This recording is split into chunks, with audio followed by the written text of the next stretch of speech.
Welcome to another Commodore 64 compilation comparison, and after reviewing a series of disappointing compilations in recent editions of this series, I'm taking no chances this time and breaking out one of the big guns in my opinion. It's We Are the Champions. This was released by Ocean Software in 1988 and it retailed at $9.95 on cassette or $14.95 on disc. And the reason I mention that is because that's the version I own. I'm going to be looking at the disc version of this compilation, so let's take a look at it. This is one of those impressive big box compilations that Ocean Software became famous for. It's got the logo for the compilation on, as you would expect, and it's also got the artwork of the 5 games that are included: Super Sprint, Renegade, Rampage, IK Plus and Barbarian. What's interesting is that only one of these games was originally released by Ocean Software, which was Renegade. That was done in their Imagine branding, which was used for a lot of arcade conversions at the time. The others were released by other companies. So we've also got down the left hand side and right hand side some screenshots of the games, so we'll just quickly look at those. That's Renegade, Barbarian, Super Sprint, IK Plus and Rampage. And the artwork here is a little bit of a mishmash of the original artwork for the games. They weren't all released in the same style packaging, so there's kind of one that's sort of landscape style Super Sprint there, one that's a square for Barbarian, and then 3 that are more cassette style. So they are kind of just thrown on there, which is a little bit strange. They could have kind of standardized that, I feel. So moving around the packaging, we've got the names of the 5 games there, completely different order to the ones on the top there. We've got Barbarian first and Super Sprint later, whereas Super Sprint's at the top left and Barbarian's at the bottom right. On this side we've got nothing. On this side we've got the names of the games again, but it also says all these top computer hits in this special pack. And on the final side, which is a bit mashed, unfortunately, that's just one of the sort of things that will happen with a lot of these big box compilations that they've got a bit mashed up over the last 35 years. It's got the We Are the Champions sticker, and it also got the barcode, and it also says that this is the disc version. So let's then move on to the back, which strangely is a different way around to the front. So if the front is landscape, the back is portrait. But again, we've got the logo for the compilation, got the 5 screenshots. Definitely a couple of those are Commodore 64, but there's also a Spectrum one for Renegade there. And then it's got a description of the 5 games, which I'm not going to go into at this point. And at the bottom there, it's also got the copyright information for the 5 games: Barbarian, Palace Software, Renegade licensed from Taito, but that was originally published by Ocean, as I mentioned. IK Plus is System 3, Super Sprint is Electric Dreams, and Rampage is Activision. So yeah, bit of an interesting collection of games in terms of the publishers there, but let's now have a look inside the packaging. Inside the packaging we've got the instruction book, which we'll get back to in a moment. Let's first take a look at the discs. 2 discs here, and the first of the 2 discs has got Barbarian Parts 1 and 2, IK Plus, Rampage and Renegade all on one disc, albeit 2 games on one side and 2 on the other. And the second one has just got Super Sprint on it. I'm not quite sure why they distributed the games like that, but they did. So there we go, that's the discs. Let's take a look at the instruction book now. And it's very hefty, you can see it's very thick, and it includes the games, or the instructions I should say, for all the different versions. So the Spectrum, Amstrad, Commodore, and it's also got the Commodore instructions in French and Italian. So yeah, cross-platform, all-in-one instruction manual, which seems a bit of a strange decision, but that's how it worked. So let's quickly have a look at the Commodore versions, which start on page 18. Let's get to there. What am I on there? That's 13. Get there eventually. There we go, there's the Commodore instructions. So firstly it's got the loading instructions, which, oh well, we've seen them in many formats before, so let's not bother in going into too much detail. And you've got, as you can see, very comprehensive instructions for each game. So Renegade's on multiple pages, 2 pages. Then you've got Barbarian. You've then got International Karate, which again spans 2 pages with images and controls for the joysticks and all that kind of stuff, very detailed. And finally we've got Super Sprint and Rampage taking up a page each. So yeah, very comprehensive instructions, no expense spared there. It does seem strange that they did all 3 systems, the Spectrum, Amstrad and Commodore, all in one book, because it does seem to involve a lot of printing that you wouldn't necessarily need. But there you go, pretty decent. That's the front of it, again very similar to the front cover of the main box, and on the back it's just some blue. So there we go, very expensive or impressive looking packaging. Let's now take a look at the games that were included. As is customary on these videos, when possible I like to take a look at the adverts for the compilations, and there were 2 for this one. This is the first of them. This one's a little bit more bland looking compared to the second one, which you'll see in due course. This is a full page advert that would have appeared in a number of magazines since the compilation was cross-platform. As you can see on the bottom right there, 5 super hits together on one special pack available for Amstrad, Commodore and Spectrum. It's also got the price, $9.95, confirmed there, and also mentions that it's also available on disc. You can see the covers for the 5 games. They're fairly flat on this version of the advert and also spaced out, and you can see the problem that affects the front of the box here more clearly, with some of the games having different shaped boxes to the other and the artwork therefore being different shaped as well. So you've got the 3 more standard cassette case shaped artwork pieces at the top there, and then the Barbarian one below, which is pretty much square, and the Super Sprint one that's more of a landscape style than portrait. There's some very small text describing each of the games, and the titles above that text are in red, which is very hard to see on the gold background, and the text for the name of the compilation at the top of the image is gold on a gold background as well, so it doesn't really stand out particularly well.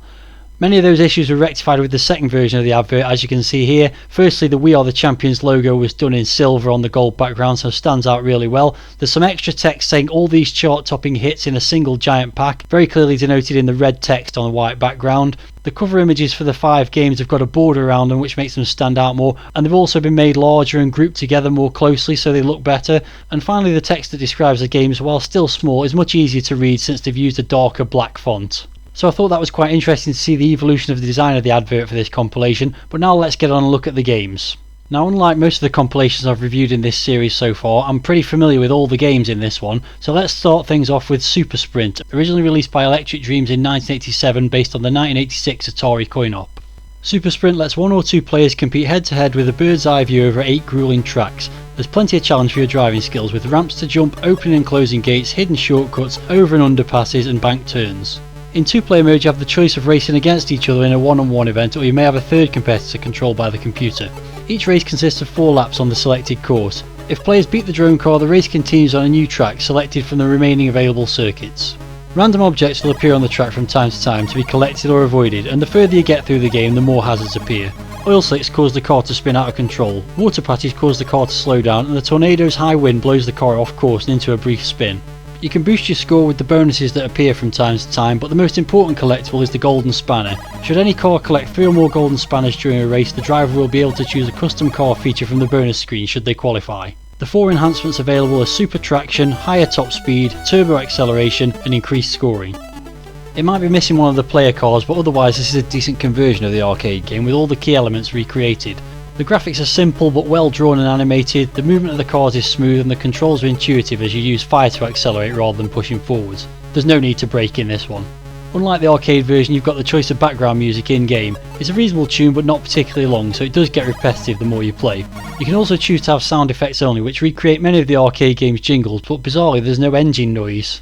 When you start a game you get to play whichever track you pick first with no additional obstacles like the tornado or oil slicks on it. That does offer an element of strategy, as you could pick the hardest course first just to get it out of the way. Of all the obstacles, the tornado is the most annoying, and I feel it would have been better to be introduced after a few stages rather than on the second one. After getting the fairly easy first course out of the way, the game becomes pretty challenging, as you need to get a good racing line and take the corners at the right speed to get around without crashing, and of all the enhancements you can pick up between rounds, the improved steering is a must.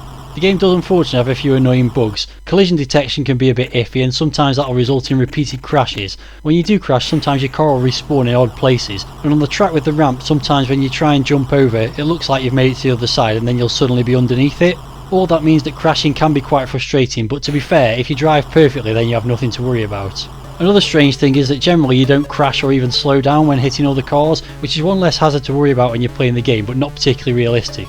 When you start the game you'll be given a choice of 4 courses, with the other 4 only being unlocked when you completed them and loading from the tape or disc. Each of the tracks can be completed in about 2 minutes, so you could argue there's not much longevity, but actually completing all 8 tracks in one go is pretty difficult. Despite the bugs, it can still be an enjoyable game, and it's definitely one of those that would be more fun with 2 players, where you have a better chance of one of you winning and progressing compared to playing against 2 computer controlled cars, and a more competitive element too.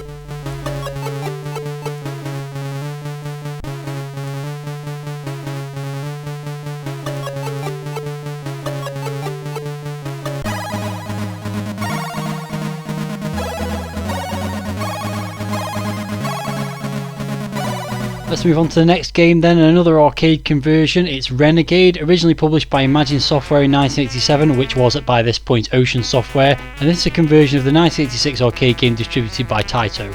As you make your way through the most sinister part of town to collect your girl, your train pulls into the subway station, and alighting you realise you're not alone. The station and the streets above are infested with thugs and villains. Time is short, so you must negotiate these areas to meet your girl as arranged. Quick thinking and martial arts skills are the only abilities you have to depend upon, and you disembark knowing that this is going to be the most dangerous walk of your life.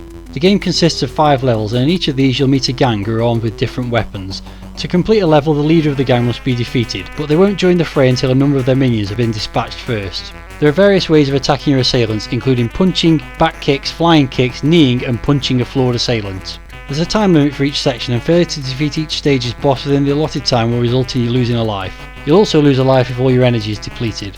If you manage to complete all 5 levels, this ensures you'll keep your date with your girlfriend Lucy. Unfortunately, you'll only have a very short time with her, as the whole process must start again, but this time more difficult. Now, this is a very impressive and convincing adaptation of the arcade game, even down to the screen layout and font used for the score display. The programming team really tried their best to recreate the original game, and that's got pros and cons, which I'll delve into now. The graphics are typically chunky as you'd expect on the C64, but they're colourful and well animated and capture the look of the original game as well as can be expected, with most of the different gang characters included on each stage. The music's also a close recreation of the arcade game. It's bouncy but repetitive and does get annoying after a while, but can be turned off. There's also some sound effects, but they're quite hard to hear over the background tune and they're just basic punching sounds.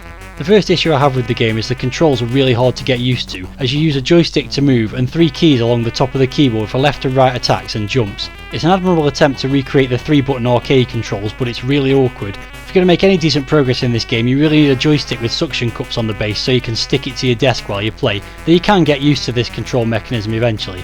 I feel it would have been better if it had options to use keys for moving instead of the joystick, or just hold down the fire button on the joystick and push in the direction you want to hit or up to jump. I also feel that if you have to use keys to perform the actions, they could have been better placed than on the top left of the keyboard. For example, if you could use Z, X and C instead, then one arm's likely to be much closer to the one that's using the joystick. It's worth noting that you seem to have a reduced moveset compared to the arcade game as well, and jumping in the C64 version seems pretty pointless aside from the second stage where you're knocking riders off motorbikes. The weird controls aren't actually the worst thing about the game though. It's really hard and you only get 2 lives and not a lot of energy to dispatch so many enemies. Your health bar seems smaller than in the arcade game, and if you lose a life you restart from the beginning of the level with all the enemies restored. There's no health pickups and enemies surround you, hitting you from both sides, so you can actually lose lives in a matter of seconds if you don't keep moving around. It's also hard to engage enemies in combat as they tend to stay out of reach of you, so you end up dancing around the play area trying to make contact with them. There's definitely a strategy to the fighting, and the more you play the game the more you get it, but an impatient player will be fed up of trying within a few goes. That was me in the 80s, as I got this game on another compilation and barely played it. This time around, after numerous attempts, I did defeat the first boss and reach level 2, but that was enough for me. There are some nice touches like being able to knock enemies off the edge of the play area in the first couple of stages, and that's the best way to get through them if you position yourself right, though there is a risk as if you get hit you could get knocked off yourself. This game's considered a classic early example of a scrolling beat 'em up, but I was never a fan of the game in the arcades, although I can see that this is a decent conversion. Unfortunately, the difficulty and inflexible controls let it down for me. When it was originally released, Zap64 gave the game a rating of 90%, and I feel that was really generous.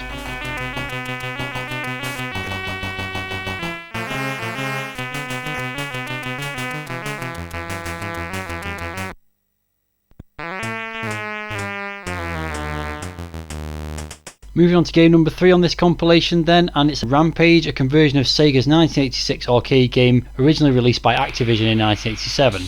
In the very best Hollywood tradition, Rampage unleashes monstrous mayhem on an unsuspecting public. 3 B-movie behemoths are loose among the skyscrapers and nothing short of total destruction will satisfy them.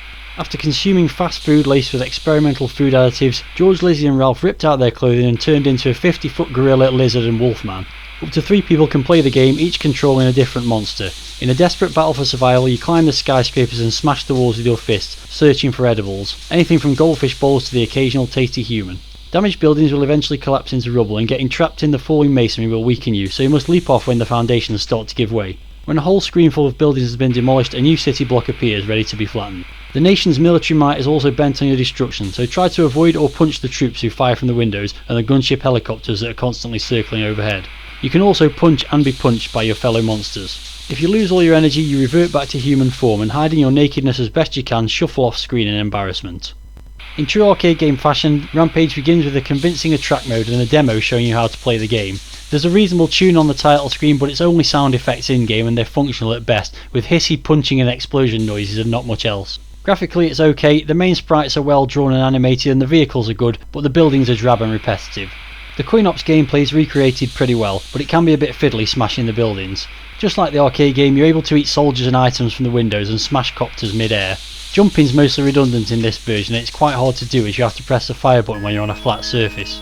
There's very few food items available unless you wait for ages for them to appear, so it's very hard to regain health. You'll almost certainly die within the first 3 stages in one player mode due to the onslaught of firepower directed at you. As a result, it's a bit of a frustrating game in one player mode, so having a 3 player mode with 1 player playing on the keyboard is really good, and I feel the game will be much more fun with multiple players.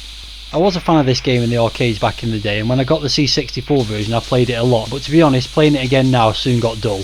Ultimately, it's a reasonable port of a fairly limited arcade game, but it can provide some fun in small bursts.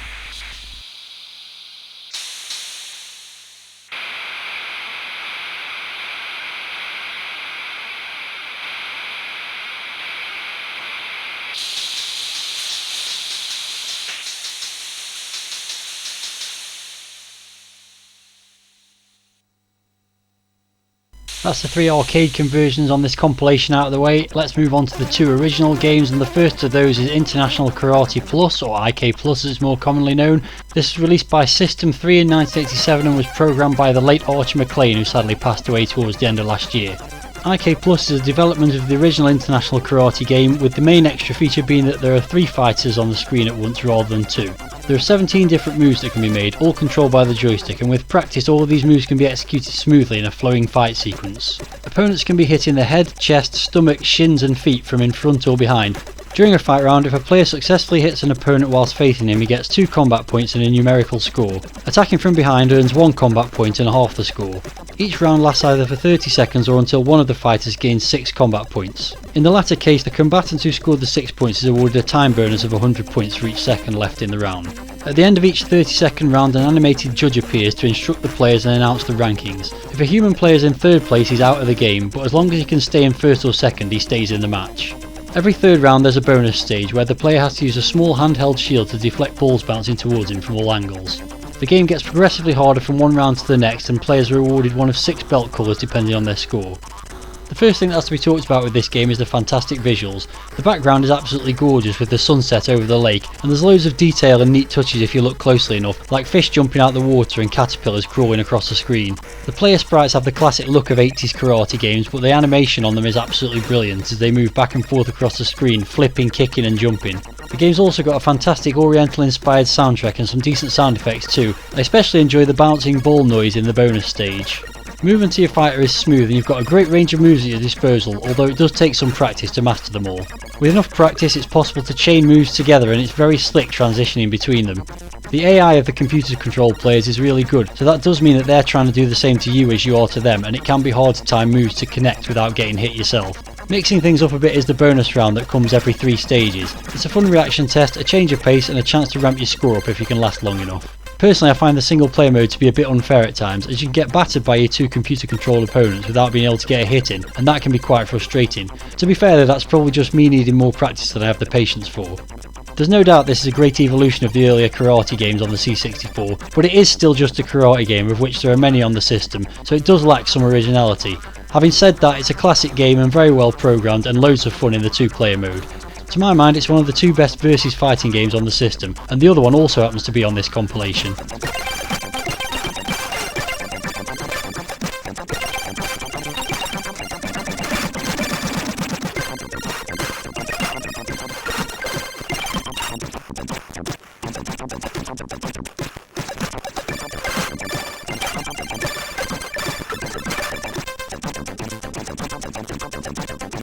Rounding things off for We Are The Champions, the 5th and final game is Barbarian, originally released by Palace Software in 1987. The evil sorcerer Drax has taken Princess Mariana captive, but has declared that if a champion can be found who is able to defeat his warriors, the princess will be allowed to go free. From the forgotten wastelands of the north comes an unknown barbarian wielding his broadsword with deadly skill, who accepts Drax's challenge. You are that barbarian. The game consists of 2 parts. Firstly, there's a practice mode where you can pit yourself against computer opponents or a second human player, and the second part is Drax's tournament. You enter Drax's palace and compete against his warriors to the death, facing the sorcerer himself if you can get far enough. You use the joystick to manoeuvre your fighter and unleash attacks with 8 moves available, including kicks, headbutts, slashes, the elaborate web of death, and the flying head chop, which inflicts an instant defeat on the recipient. Now, most people would probably rate IK Plus as the best fighting game on the Commodore 64, but to me Barbarian showed more originality than the karate-based fighting games, and also offers a more balanced single-player experience. There's a great range of moves to learn, some of which are more difficult to execute than others, and it's got a fair difficulty curve, with each opponent successively getting harder. In the first few stages you can usually get by just hacking away at your opponent, but as things progress you're going to need to employ more strategy and use blocking in later stages to make any progress. So the great thing is, even if you're on the verge of being defeated, there's always a chance of winning against the odds with a well-timed head chop to decapitate your opponent. The graphics are really well drawn and the animation's fantastic, and it's also got quite a bit of humour in there with the little goblin that comes along and drags away the defeated barbarian's body and even kicks his head off the screen if he's been decapitated. Also well worth a mention is Richard Joseph's music, an epic fantasy soundtrack that lasts several minutes if you choose to let it play through. Generally though, I tend to play the game with the excellent sound effects because they complement the gameplay really well. The only minor criticisms I have about the game are you do tend to roll around a lot as you're trying to knock your opponent down. It would have been nice to have a little bit more variety in those opponents rather than just facing off against a carbon copy of yourself. It also would have been nice to have the 2-player option available in Drax's Palace, but these are minor niggles about what is otherwise an excellent game.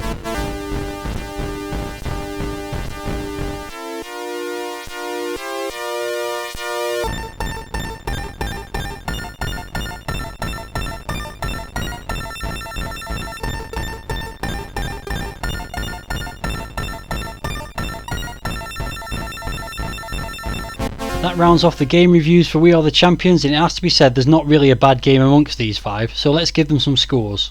Super Sprint's a fun top-down racing game. It's marred by a few bugs and it lacks some longevity, but overall I think it's a decent conversion of the arcade game. As a full price game I would have rated it lower, but as part of this compilation it's worth 7 out of 10. Renegade's a tricky one. It's an admirable conversion of the arcade original, but it has the same flaws as that with high difficulty, and the controls are overly complex on the C64 version. I'm going to give it 6 out of 10. Rampage is another good conversion of what is a slightly dull arcade game. I'd only give it 6 out of 10 as a 1-player game, but the fact it supports 3 players makes it worthy of an extra point, so I'm going to give it 7 out of 10. The fact is, both Renegade and Rampage are worth more than 6 out of 10, but not quite worth 7 out of 10, so that's why I've rated one 6 and one 7. IK Plus is a classic fighter game that looks and sounds amazing, and is only let down by a slightly unbalanced single-player mode. I'm giving it 8 out of 10. And finally, Barbarian is really well presented and was pretty unique at the time. It featured in my top 10 video of my favourite original games for the system, but to be honest it's not really a game I would play that often, so I'm giving it 9 out of 10. This really is an excellent compilation with a great selection of games. There's 3 popular arcade ports that do have some flaws, plus the best 2 fighting games on the system.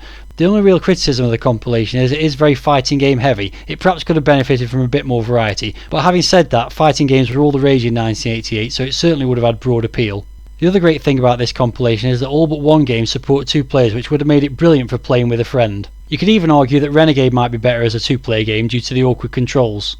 So moving on to the overall compilation rating, let's talk about the packaging. Well, these big box games might look a little bit rough 35 years on, but at the time they really were a sign of quality. Add to that some really comprehensive instructions. The only real issue I've got with this compilation is the awkward arrangement of the artwork for the 5 games on the front. So with all that in mind, I'm giving the packaging a score of 9 out of 10. The score for the 5 games averages out at 7.4, and in terms of value for money, well, this compilation cost $9.95 on cassette or $14.95 on disc, and I don't think there's any argument that those games are easily worth £2 to £3 each. To be honest, this should probably get a value for money score of 10 out of 10, but I'm going to drop it down to 9 because I've got nowhere to go if I find another compilation that's even better value for money. So taking all that into account, we end up with an overall score for this compilation of 80%. Let's now take a look at a magazine review of this compilation. This is from the June 1988 issue of Zap 64 and part of one of their features on compilations, all of which were reviewed by Julian Rignall. We Are The Champions gets a half-page review, although most of that's made up with screenshots, and quite the quirky bunch of screenshots they are, with cropped pictures of some of the games, and for some reason the Renegade image has been inverted. The review itself is very small, but it does cover each game, and for IK Plus it says the best beat 'em up available with unsurpassed 2-player action. I can't really argue with that too much, although I do think Barbarian is a better game personally. For Renegade it says street fighting mayhem across 5 scrolling levels, not really a review there, just a statement of what it is. For Rampage it says 3-player arcade game which soon becomes boring, which is true, and for Barbarian it says bloody addictive sword fighting action, again can't disagree with that, and finally for Super Sprint it says playable but bug ridden race game, again no arguments there. The review gives it an overall score of 83%, saying only 3 of the titles could possibly be called champions, but this compilation is still very good value for money. So basically, it agrees completely with what I said. I'm presuming the 3 games they're considering champions are Barbarian, IK Plus and Renegade, since they gave that a score of 90% originally. So as always, let's round things off by taking a look at the overall compilation rankings, and as expected, We Are the Champions goes straight in at the top with its rating of 80%, comfortably ahead of Quattro Firepower in second place. That concludes another edition of the Commodore 64 Compilation Comparison, and having now reviewed compilations from Ocean, Domark, Elite and Bo Jolly, next time around I'll be moving on to another company that was big in the world of compilations, US Gold, and I'll be reviewing the first compilation they ever released. If you think you know what that is, then let me know in the video comments, and also let me know your thoughts about this compilation and the games included. If you enjoyed this video, then please leave a like and stay tuned for more retro gaming content over the coming weeks. Thanks very much for watching, and until the next time, happy gaming!